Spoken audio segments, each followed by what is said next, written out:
Projeto Cabanos, a emancipação.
Boa tarde a todos. Vim fazer a apresentação do projeto Cabanos, a Emancipação. É um projeto que está sendo apoiado aí pela Lei Paulo Gustavo, pela Secretaria de Cultura e pelo governo do Estado do Pará. Os integrantes do projeto são Marcelo Costa Jorge, que trabalhou na parte de animações, modelagem e level design. Alan Jaime Costa dos Reis, que trabalhou na parte do marketing, criação dos quadrinhos do projeto e nos letreiros.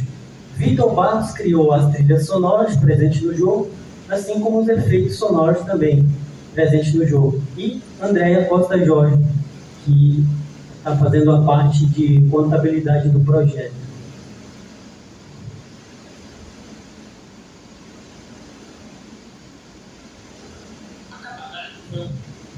Aqui vamos trazer um resumo da cabanagem para as pessoas visualizarem um pouco do que a cabanagem foi, né, em seu período, né, para poder introduzir ao que foi feito no jogo, né, dentro do tema da cabanagem.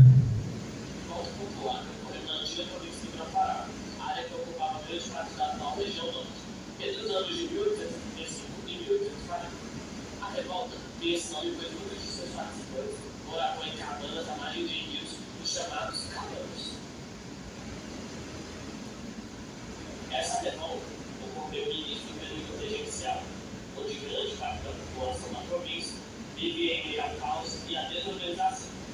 As condições das pessoas mais pobres eram péssimas, e os índios mestiços viviam na miséria. A população tinha o sentimento de que, após a independência, seus direitos seriam reconhecidos, e não foi o caso. Até a elite, que era composta por fazendeiros e comerciantes, estava descontente, pois esperava uma independência mais efetiva, que afastasse os ingleses e os portugueses do cenário político e econômico. Também homens livres se uniram ao movimento, entusiasmados com as leis mercados. As tensões aumentaram ainda mais quando, em 1833, Bernardo Hugo de Souza foi nomeado presidente da província pela regência e administrou de forma extremamente opressiva e autoritária.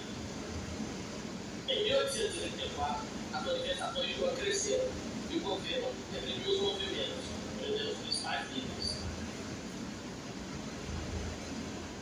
Alguns deles, como Batista Campos, que havia sido uma carta crítica no âmbito político, e Eduardo Angelino, que era o membro da guarda municipal, denunciava cabanos ali no trato, refugiaram na fazenda de Félix Clemente Malcher, onde encontraram-se com os irmãos Manuel, Francisco Pedro e Antônio Vinagre. Ali foi formada a motim. Após um tempo, os rebeldes foram presos e as forças militares queimaram a fazenda de Malcher. Mais tarde, conseguiram matar Manuel. E Batista Campos morreu no último dia do ano devido a uma infecção. E poucos dias depois, diversas pessoas lideradas por Antônio invadiram Belém, a capital. Os revoltados presos foram soltos. E Lucas Souza e o comandante das tropas portuguesas foram mortos. Malcher passou a administrar a província. Francisco Vinagre e Angelino, comandando grande parte das tropas, pretendiam tirar Malcher do poder, pois pois ele focava apenas nos interesses de seu grupo e queria a província unida ao Império do Brasil, enquanto os mesmos queriam se separar.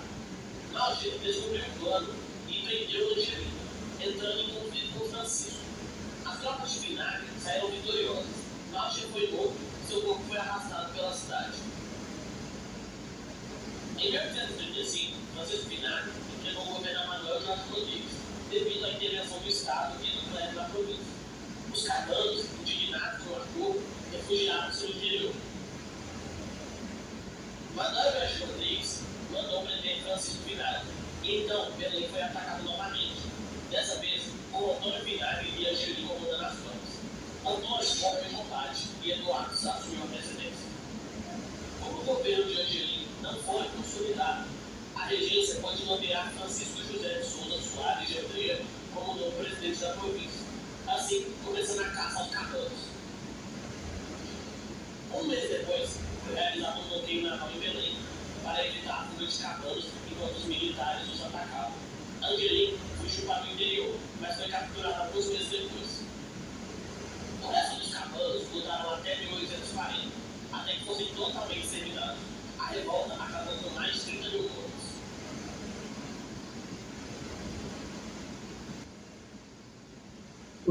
A cabanagem, ela basicamente ocorreu da seguinte forma.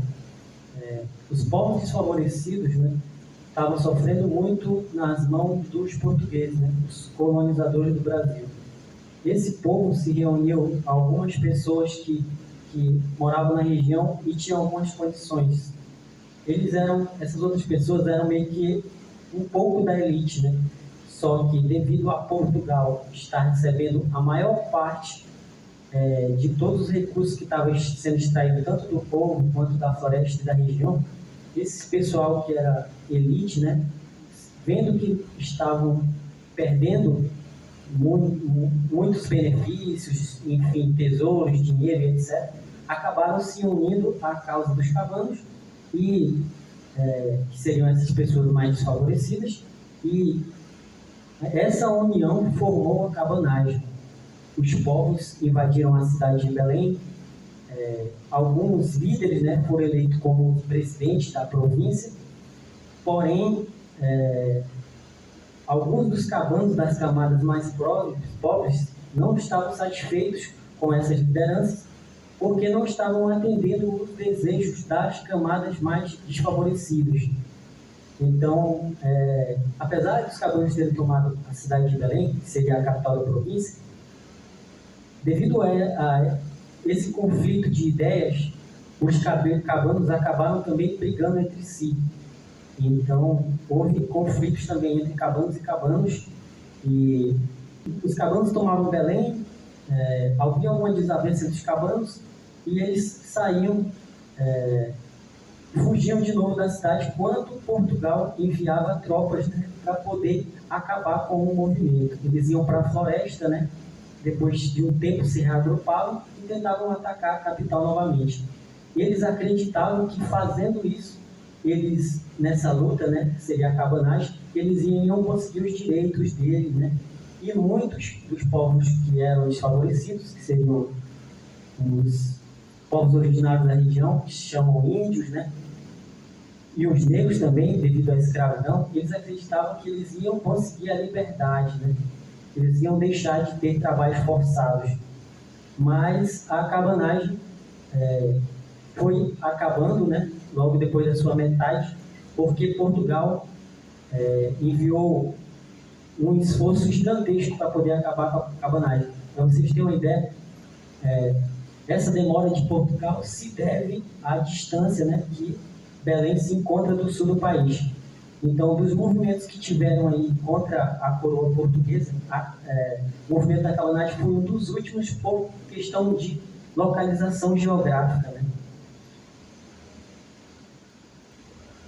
Aí entra o nosso protótipo aí, que a gente começou a desenvolver logo no início do ano de 2024. Criamos aí as movimentações do personagem, criamos as casas, criamos aí os inimigos, né? E Os protótipos servem para poder estar testando coisas, né? E isso serve para ganhar tempo, né? Um protótipo. Ao invés de você estar criando modelos definitivos para o seu projeto, que isso levaria muito tempo, você cria modelos aí que são de teste. Vocês podem ver esses desenhos aí quadriculados. Não tem pintura nenhuma no cenário, entendeu? Serve mais para você estar testando funcionalidade. Atingido o nosso objetivo, terminado o nosso protótipo,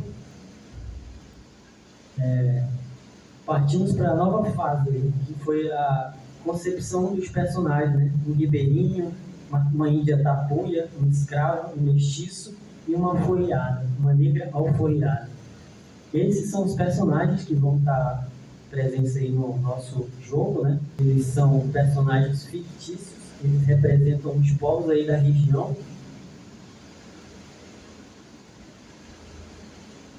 Aqui são os soldados da regência, né? Seriam os inimigos, né? Temos aqui ao lado esquerdo as tropas auxiliares, que elas funcionaram com esse uniforme até 1831, e a Guarda Nacional, né? Que após 1831 foi modificado o uniforme dos soldados que serviam aí à corte aqui no Brasil.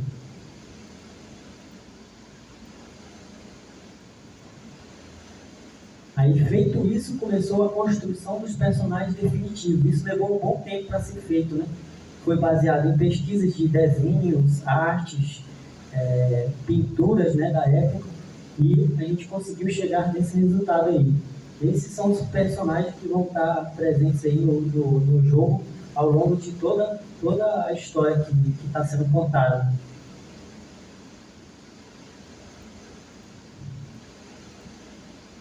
Aí, após terminados os personagens, começamos a criar aí as armas, né? Armas dos ribeirinhos, né? Facão, dos trabalhadores aí do campo, né? Como foice também.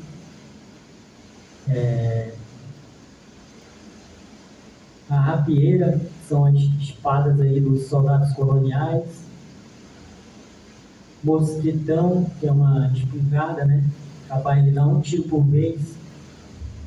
As armas aí dos indígenas, arco e flechas, zarabatana. E a gente teve que fazer uma pesquisa aí aprofundada aí dos prédios, né, que estavam presentes naquela época. A gente fez um levantamento do mapa,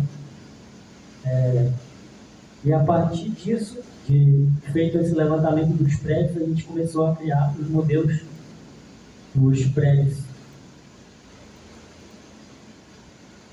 Aí entram os prédios históricos aí, que são as igrejas, que estão presentes lá em Belém até hoje, né?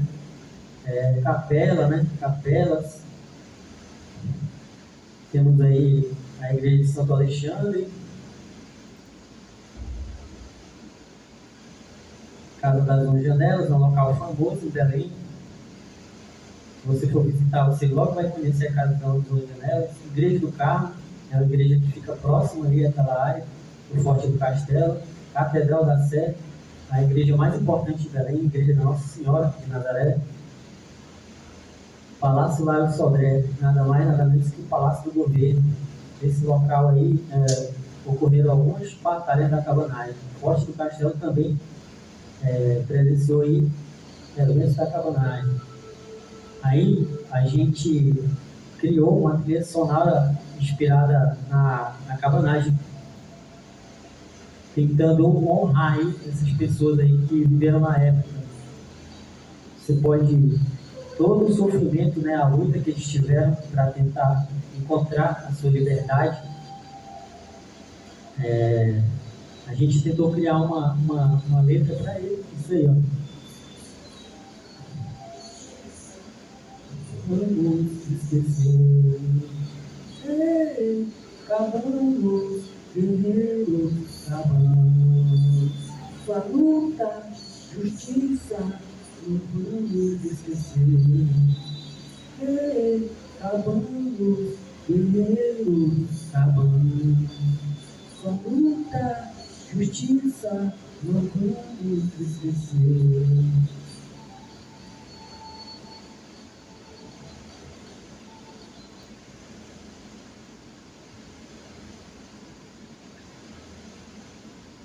Aí agora vamos fazer um teste aí do jogo digital, né? Vou demonstrando aí o que foi feito do jogo aí. Aí aqui eu vou estar apresentando aqui para vocês a parte do jogo que é o centro de Belém, onde estão os prédios históricos, né? Eu vou estar saindo aqui com o meu jogador é porque fica um pouco ruim estar controlando o personagem e tá falando no microfone ao mesmo tempo, mas eu vou estar falando aqui, ó, a Igreja do Carmo aqui. É um prédio histórico de Belém. Aí eu vou tentar caminhar com o meu personagem aqui para a parte onde está ali a Casa das 11 Janelas, Forte do Castelo, a Catedral da Sé, o Palácio do Governo, a Igreja de Santo Alexandre e também o litoral ali. Nessa parte do mapa aqui do jogo,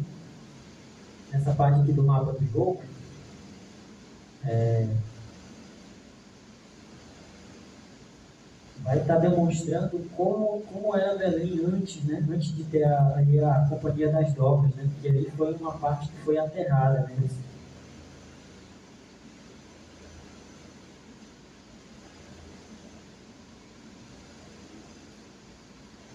Aí aqui tem a Casa das 11 Janelas.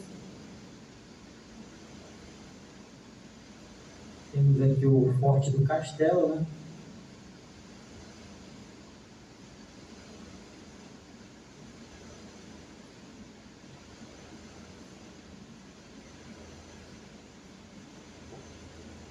Vou estar tentando caminhar rápido aqui para acelerar um pouco aí, porque o mapa é um pouco grande. Esse mapa está sendo reproduzido de uma forma que ele é praticamente como se tu estivesse lá nessa área. Se tu andar em Belém, tu vai verificar que tudo foi construído aqui praticamente com a mesma escala. Olha aqui a igreja da Catedral da Sé. Aí aqui, hoje em dia, tem uma praça. Se for andar um pouco mais para frente, tu vai ver a igreja de Santo Alexandre.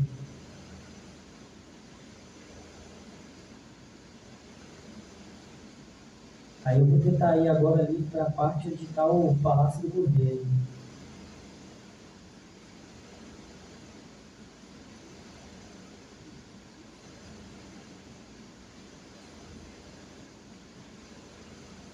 São prédios históricos aí de Belém. Para você ter uma ideia, esses prédios foram construídos no período da cabanagem. Imagina, né, o trabalho que eles tiveram naquela época, né, para poder construir. Vou pegar aqui uma arma. Vou estar andando aqui pelo litoral, né, da cidade de Belém. Esse local aqui foi onde começou o Rio Tejo. Na época era porto, né, de descarregar mercadorias, né, as embarcações aí, as caravelas, né, naquela época. Aí através de fotos, né, e pinturas, a gente chegou aqui nesse resultado.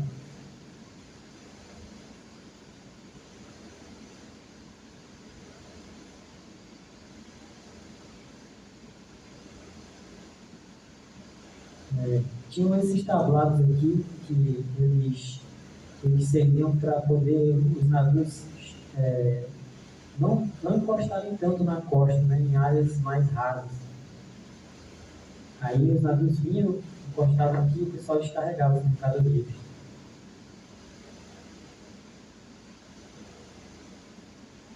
Bom, pessoal, a gente fez aqui uma demonstração do projeto, né? Esse projeto aqui vai estar pronto, acredito que lá pelo dia 15 ou 20, ele vai estar com todos os requisitos que foram pedidos para o projeto. A gente está tentando dar o melhor para poder finalizar isso aqui e